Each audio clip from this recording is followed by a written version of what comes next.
Grace. I'll take Jojo. Oh my good baby girl. How are you? I'm good, baby girl. Time. How was it? I know. Have a seat.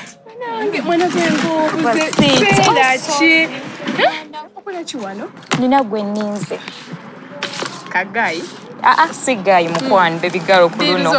Diru zange ngedda. And I'm also here to meet my guy. Anyway, it's a long story.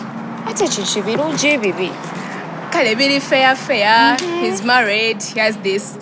Obimanyi naawe. Ogenda n'omusajja omufumbo. Ate oba mujali talina ssanyu, nze amuwa essanyu. Nkitegeera. Nenga ki? Tewali. Obulamu. Kola ddiiru zongedda. Nkola ddiiru gwe, nze siri ku ebyo njagala ssente. Ndudde okulaba, badde manyi ne mu Uganda tokyalimu. Nga lwaki? Nze ki Uganda kinnyumira siva mu Uganda. Kitegeera baby girl. Ogenda kumpa ku ssente. Okay. Nsaba ku nnamba yo by the way. My number. Yeah. You have to keep in touch. The one on WhatsApp. It has been long. I know. So, thank you, baby girl. Thank you. Anyway, kankuleko olinda omuntu wo.